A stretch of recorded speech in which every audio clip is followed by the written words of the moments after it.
All right, everyone, buckle up. It's time for another deep dive.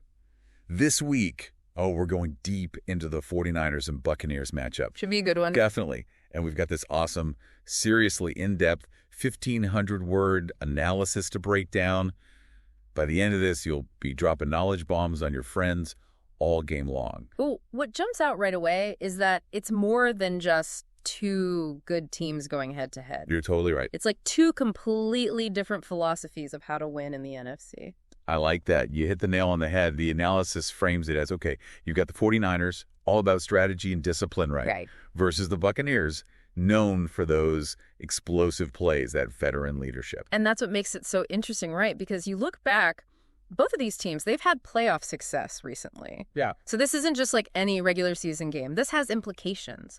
Playoff seeding, maybe even home field advantage down the line, all on the line here. Okay, let's get into it. So the 49ers, they're having an amazing season. Yeah. Win after win. The analysis really highlights their balance, right? Yeah. Offense, defense, they're just so effective. Very consistent. Right? Not always the flashiest team. Yeah. But they get it done. What really stood out to you about how they've played so far?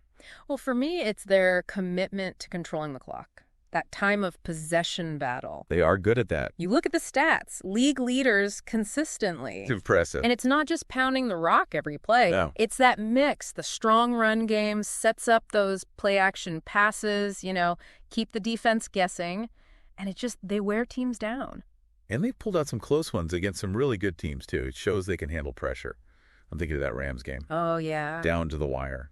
Marching down the field the last 2 minutes. Perfectly executed. Like it was scripted, Yeah. To win those close games, you got to have the coaching, the discipline. That whole team mentality has got to be there. Now, the Buccaneers, bit of a different story. They've had some awesome moments, no doubt. Oh, yeah. But they've also been inconsistent. A little bit up and down. Yeah. And the analysis points to their reliance on those big plays. Yeah. Right. Especially in the passing game. Can be super effective, but not always a guarantee. No, definitely not. But even with the ups and downs, they still have that veteran presence.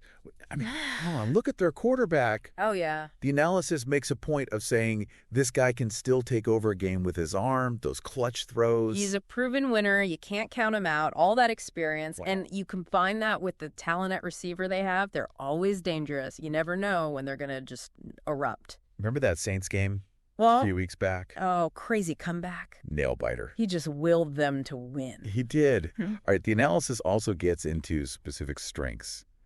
The breakdown of the 49ers run game, it's fascinating. Yeah. It's not just one guy carrying the load. Right. It's multiple backs. Formations. Finding those gaps in the defense.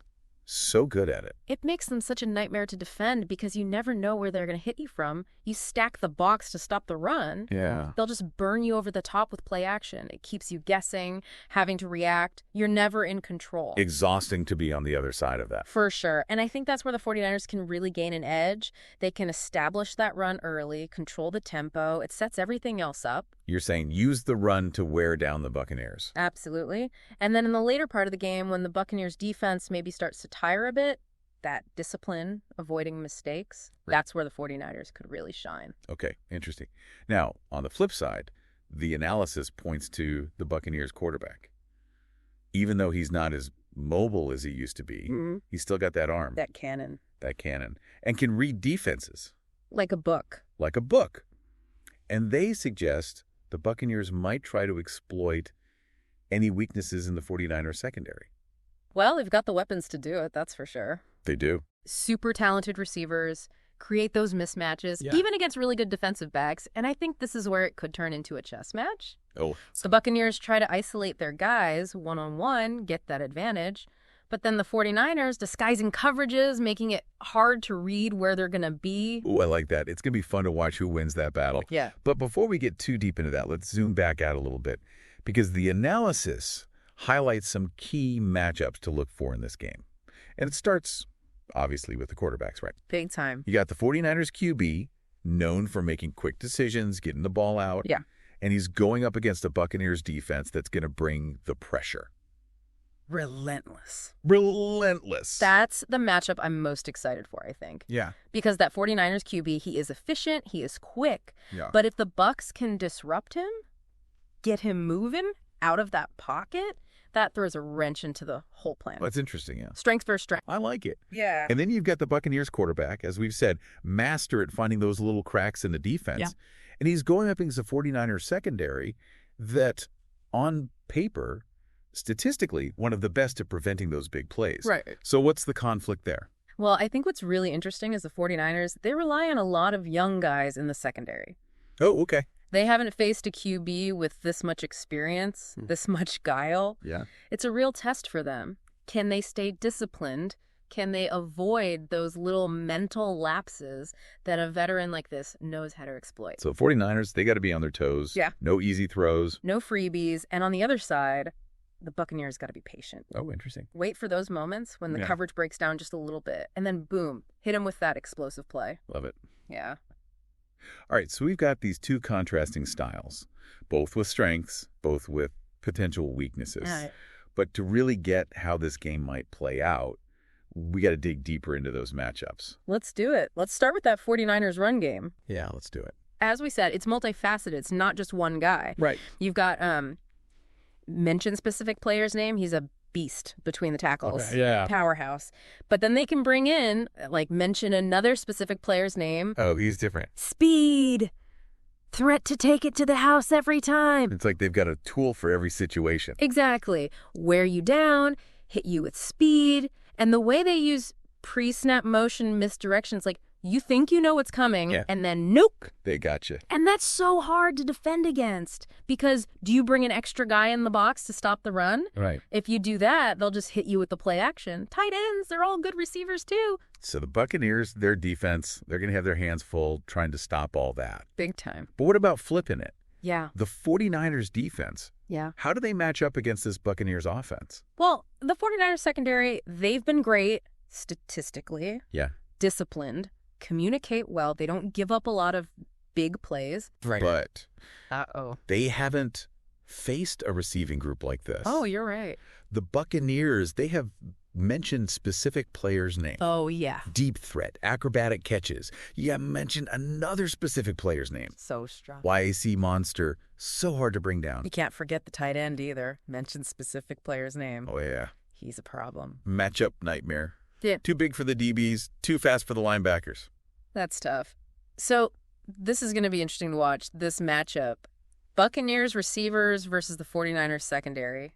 You think the Buccaneers are going to try to target those young defensive backs? I think they have to. Yeah. To win this game. That's the key. Create those one-on-one situations, get the size advantage, the speed advantage, and if they can run the ball just enough, keep the 49ers honest, that's when they can really open things up. Speaking of running the ball, the analysis mentions that hasn't been as strong for the Buccaneers this year. Yeah. The passing game's been better. Could that be a factor? It could. The 49ers, they're stout up front. They're stopped the run well. If the Bucs can't get anything going on the ground, it makes them predictable, one-dimensional.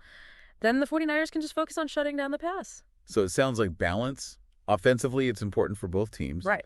49ers run to set up the pass.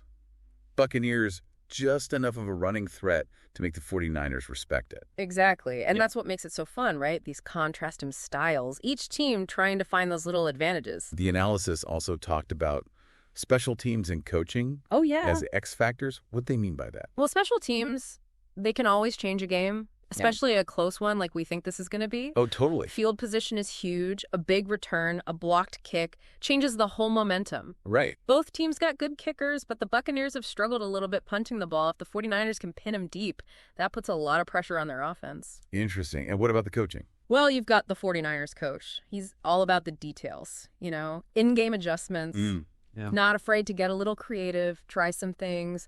The Buccaneers coach, he's more of a motivator, gets the best out of his guys. Ooh, yeah. Players coach, leans on those veterans. So strategic battle on the sidelines too, huh? Oh, yeah. And I think who adjusts better throughout the game that might decide who wins, like a chess match. Every move matters. Exactly. One move leads to the next. Okay, we've covered a lot. We have. 49ers, their balanced attack. Buccaneers, the big plays, key matchups. But what about those intangibles? The momentum of the game, home field advantage, that kind of stuff. How do you factor that in? It's hard to measure those things, but you can't ignore them. No? Home field advantage is always a thing. The Bucs fans are loud, but 49ers are resilient. They've won on the road before. And momentum. Like one big play early on, can that really change the whole feel of a game? 100%. It can energize a team. Big touchdown pass, a key defensive stop. It's a mental edge. Football, it's a game of inches, sure, but it's also a game of emotion. Yeah. The team that stays calm, doesn't make those mental mistakes when the pressure's on, that's the team that usually wins. So many layers to this one. It really is. It's not just about who has the better players on paper. It's the coaching. It's those big moments, the energy shifting. You said it. And that's what's so great about football. The strategy, super interesting, but it's the human element, that execution, the grit, the passion. That's what makes it special. All right, so our listener right now, they're getting ready for this game, maybe putting together their watch party spread. Getting the snacks ready. What's the one thing, the biggest takeaway from all this that they should keep in mind? Watch the adjustments. Okay. How does each coach react to what the other team is doing? I like that. Do they stick to the plan or do they adapt? That back and forth, it tells you a lot about how they think, how their team handles pressure. It's like watching two chess masters go at it on the field. And for our listener, that just adds another layer of excitement, right? Watching for those strategic decisions. Absolutely. You start to pick up on those little things, the subtle moves that maybe the casual fan wouldn't notice, but they can have a huge impact on the game. Man, after going this deep, I feel like I have a whole new understanding of what goes into these matchups. Yeah. And our listener. They're going to be dropping some serious knowledge on their friends. MVP of the watch party. But more importantly, I think they'll be watching the game with a different set of eyes, seeing those strategies play out. Okay, last question. The one we've been building up to this whole time. Whose strengths, in your opinion, are going to win out on Sunday? You know, it's a tough one to call. It is. Both teams have such clear identities, and they win in different ways. But I'll say this. Watch which team can impose their will on the other. Ooh. If 49ers control the clock, play clean. Tough to beat. But if the Bucs can hit those big plays, get the 49ers out of their rhythm, they could definitely pull off the upset. I love that. Impose their will.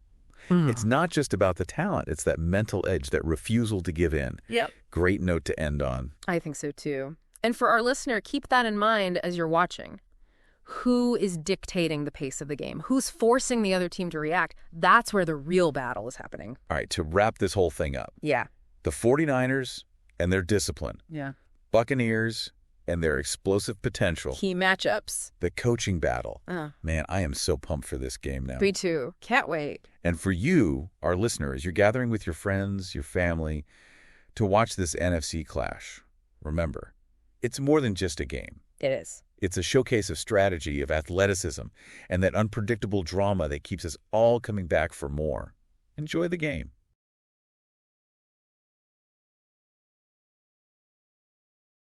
Today is your lucky day. Today is the day that our $3 website works for you, paying you directly to your PayPal daily. Imagine $3 ongoing continuous payments to your PayPal account.